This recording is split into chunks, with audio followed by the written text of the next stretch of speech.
Middlesex closed in on a crucial victory which will cut the deficit at the top of the LV County Championship Second Division table to just 5 points. For the third successive day, they had the better of their opponents Derbyshire at Lords. They resumed on the third morning on 397 for 9 in their first innings, and that gave them a lead of 145. And Stephen Finn and Corey Collymore added an additional 8 runs first thing. Both tail-enders hit boundaries as they took that lead to 153 to put them in control of this important match. Jonathan Clare continued his fine form with both bat and ball at the moment by taking his 4th wicket as Finn pulled him to Ross Whiteley.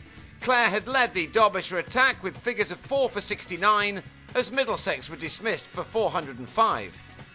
For the second time in this match, the visitors found themselves 3 down in a flash. Both openers made ducks in the first innings and they did little better this time. Wayne Madsen got well forward but was still given out LBW off Tim Murtagh for 2. And Martin Guptill, a player with plenty of international experience, was beaten for pace and bowled by Finn for 4. When Wes Durston then edged Murtagh to slip for the bowler's 6th wicket of the match, Derbyshire were at 6s and 7s on 20 for 3 and a 3-day finish looked probable. That may have happened had Chesney Hughes been given run out a few minutes later. Greg Smith played a neat shot which forced Hughes to stay in the crease at the non-striker's end. That meant that he was always playing catch-up as Smith turned for a 3rd.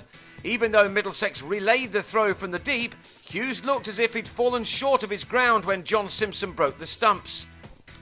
However, it wasn't given, and that gave Derbyshire the opportunity to recover again through those 2 batsmen. Smith drove the ball well and looked in good touch on a pitch which was still offering some assistance to the bowlers. He batted as well as anyone. Hughes also showed some of his power as this pair's partnership straddled the lunch break to take the total to 98. So the deficit was still 55 when Smith, on a quick fire 45, advanced down the pitch to Tom Smith, timed his shot well, but only found David Milan at mid-off. With him gone, Derbyshire then started to grind out their runs in the afternoon, with boundaries at a premium, this one from Whiteley something of a rarity. Hughes had survived for 122 deliveries in making 44 when he was beaten by Jamie Dalrymple's much quicker ball to go at 118 for 5, still 35 runs adrift. The match then almost came to a standstill as Whiteley and Luke Sutton added 51 in a battling 25.5 overs before Whiteley was held at the second attempt by Dalrymple as Murtagh claimed his 17th wicket in his last 2 games. He almost had an 18th when Clare also nicked him, but this time the ball fell just short of the former Glamorgan skipper. Clare has made some sizable contributions with the bat of late, and you can see why with shots like this, which helped his side to a lead of 63. But Middlesex were cock-a-hoop when both Clare and Sutton fell in the space of 3 balls just before the second new ball was due. Sutton, after taking 2¼ hours over 27, was caught at short leg.